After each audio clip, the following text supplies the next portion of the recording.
The Roger Pirates in One Piece are undoubtedly one of the greatest and strongest crews that we've encountered in the story thus far.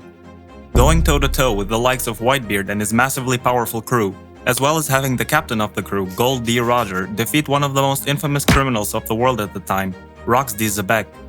Besides the incredible battles they partook in, they were also the first crew to complete a circumnavigation of the world, being the first to reach Roadstar Island in 800 years and realizing that it wasn't over. While they knew it was the final island the log post pointed to, something unexplained in that island made them realize that there was one more island left, and they set out on a final voyage to reach the now called Laughtail Island, named by Roger himself.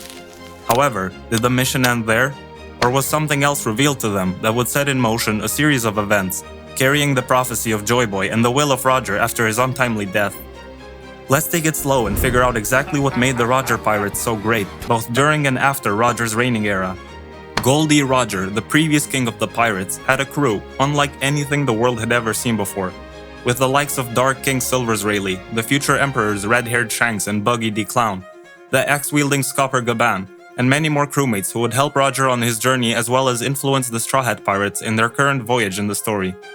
The Roger Pirates with all their might go on a long journey around the world to see places no one had ever seen before, following the log post to uncharted territory, all the while being hunted down by rival crews as well as the world government. Reaching Roadstar was only step one of the grand plan of fulfilling Joy Boy's prophecy, as the crew realized that there is something else they must accomplish. They became aware of the road poneglyphs, ancient stones marking 4 different locations that when placed on a map would reveal the location of one more island, the island holding the fabled One Piece treasure. After the Roger Pirates had completed their set of road poneglyphs, Roger decided that the best time to set sail for the island was immediately. Upon reaching this island hidden from all maps of the world, all of them became aware of hidden truths, be it the secret history of the Void Century, the meaning of the D initial, the identity of all the ancient weapons, and learning that the Wano country was once open to the entire world. Bursting out in laughter, the Roger Pirates, in the face of the treasure they have come across, leave their mark in the world by achieving the impossible feat of arriving at the island for the first time in 800 years and naming it accordingly.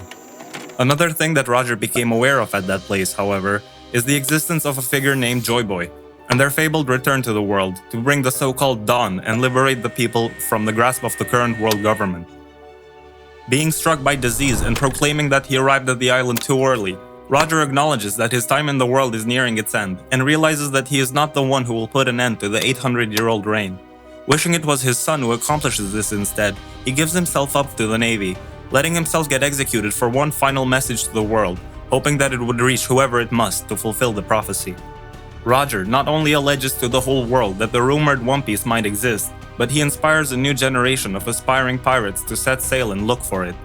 That was his one true wish, that the one who was supposed to reach the island shall, but there was no chance he was going down without at least one final mission, given to different members of the Roger Pirates to await and bring the return of Joy Boy to the rest of the world. The first person whom new pirates would encounter is Crocus, waiting at the beginning of the Grand Line for anyone who might stand out among the rest. But this isn't the person who inspires the one we now call Joy Boy to set sail, so we'll save him for later. Regardless of if it was unintentional, Shanks is the one who inspires Monkey D. Luffy to set sail on the high seas. While Shanks believed that the kid called Luffy was weak, there was something in their possession that contradicted it. Shanks and his crew possessed the Gomu Gomu no Mi, a devil fruit that didn't show up in any history books because it was hidden from the annals of history. It even took former CP9 agent Who's Who aback, as such a powerful crew would steal such a seemingly unremarkable fruit from them. It is easy to conclude that Shanks knew that there was more to it than simply turning someone into rubber, as they wouldn't have gone to the length and kept it for so long. However, the fruit they held was the Zone Devil Fruit, fruits that we now know hold wills of their own, and this particular devil fruit chose Luffy as its wielder. Shanks immediately realizes that Luffy must turn out to be a great pirate. He gives up his arm for the sake of the new era he will create, and inspires Luffy to set sail when he is old enough to do so. Without Shanks, stealing the fruit and inspiring the random kid who ate it to set sail, the sun may have never risen to bring the dawn upon the world. Now we've arrived at Crocus, the man who waits at the start of the Grand Line for the prophesized Joy Boy.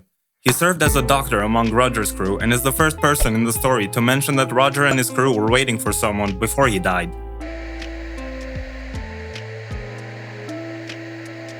His role in Roger's final mission is to teach crews he deems worthy of the log posts, a compass item that is crucial to navigating the dangerous and unpredictable Grand Line Sea. and he does so to the Straw Hat Pirates after seeing them become friends with Laboon, and seeing Luffy's ambition to find the One Piece. He also mentions the island he called Raftel at the time, a placeholder for what we now know is called Laugh-Tale, in hopes of inspiring Luffy to reach it, as he believes Luffy might be the person who should. His geographical placement is perfect, being able to vet every crew and every person who wants to attempt to conquer the Grand Line, as everyone has to sail up through Reverse Mountain to get to it, exactly where Crocus was placed in anticipation of Joy Boy. Meanwhile, on the polar opposite side of the world, we have the right-hand man of Goldie Roger, Dark King Silver's Rayleigh, who has stationed himself at the archipelago of Sabaody. While not everyone has to go through here to continue their journey through the Grand Line, it is close to Fishman Island, the midway point for all aspiring pirate crews to make it into the New World. Rayleigh is also positioned very close to the Marine headquarters, putting himself near danger for the sake of guiding the one that the Roger Pirates are waiting for. Rayleigh gives the Straw Hat Pirates a lot of information, but the one decisive factor that ensures him that they are the ones they were looking for is the fact that Luffy refuses to accept any more information than is already given, stopping Usopp in his tracks after asking about the location of the One Piece. Luffy yells at him and proclaims that he will not be a part of an adventure that has been spoiled for him. Rayleigh respects this and eventually sends them on their way, only to save them when facing Kizaru, right before the Straw Hat Pirates are annihilated. After the saga concludes with the Marineford War, it is again Rayleigh that saves the day, promising to train Luffy so that he can become strong enough to conquer the New World section of the Grand Line. The next time we meet former Roger Pirates crewmates is in the Zou arc, where Cat Viper and Dogstorm give the Straw Hat Pirates their respect for escorting members of the Kozuki clan to save their friend Raizo of the Mist, as well as saving their land from the clutches of Jack the Draught. This well-earned respect grants the Straw Hat Pirates information about the road poneglyphs, 4 red stones that when connected on a map reveal the location of the final island that Luffy is looking for, Laugh-Tale, the island housing the One Piece treasure. This wouldn't be the last time that the Straw Hat Pirates are involved in a conflict that takes place in a land influenced by a former Roger pirate, as the crew at some point lands on the country of Wano, where Kozuki Oden resided. Oden was an important member of Roger's crew, as he was the only person who could read and interpret the ancient poneglyphs for Roger, whereas Roger himself could only hear the voices inscribed in the stones and could only get an idea of what the poneglyphs were really about. After Oden's execution under Shogun Orochi and Kaido's rule, it is Luffy, 20 years later, that liberates the people of Wano in a spectacular feat, also unlocking the awakening of his Devil Fruit, which he dubs Gear 5th. The events that take place in Wano have confirmed that Luffy is finally ready for the final stretch of his voyage, and for that reason, Oden's influence cannot be understated. Luffy has started the final saga of the story by facing a marine siege on Egghead Island, unlike anything he's seen before, even rivaling the likes of the war at Marineford. This is where Luffy will confirm to the whole world that he is an emperor to be reckoned with, and that he is going for the title of King of the Pirates next. Before the video concludes, it's reasonable to add that the Revolutionary Army paralleled the Roger Pirates in a few ways, in the sense of them helping the Straw Hat Pirates achieve their full circumnavigation of the globe. Back in Loketown, it is Luffy's father, Monkey D. Dragon, the leader of the Revolutionary Army, that saves his son from the likes of Captain Smoker. Dragon has made sure to follow his son's adventure closely, as he wishes nothing more than for Luffy to make his own decisions and to truly be free. Again in Sabaody Archipelago, it is also a member of the Revolutionary Army that saves the Straw Hats alongside Rayleigh against Kizaru and the might of the Navy, and that member is Bartholomew Kuma. Kuma, using his Devil Fruit abilities, sends each member of the Straw Hat crew to different parts of the world, each going to a location matching their fighting abilities, knowingly making their training begin before the events that were yet to come. Another example is Ivankov, who saved Luffy from Magellan's poison in Impel Down, and helped him break out of the prison and join the war that was ongoing in Marineford. Ivankov's healing abilities have saved Luffy on more than one occasion, even following him into the war after learning that he is Dragon's son. In short, the Revolutionary Army, just as much as the former Roger Pirates, have helped and saved different members of the Straw Hat Pirates and allowed them to continue their journey before they met any sort of untimely demise. The Revolutionaries are the guardian angels, the force that keeps the Straw Hat Pirates alive, while the Roger Pirates are the guiding light that will lead Luffy, bringing the dawn of the world to its fruition. The final step of the grand adventure that is ongoing will be the race between all of the 4 emperors for the One Piece treasure, as well as the ensuing final war that will occur after the Straw Hats and the Revolutionaries will officially declare war on the world government, toppling Imu's 800-year-old reign. And that's what the Roger Pirates have been making sure of this entire time. They've been watching as Luffy makes waves around the world, and have made sure to push the Straw Hat Pirates to their absolute limits, so that they are ready when the time comes to deliver the much-anticipated dawn of the world.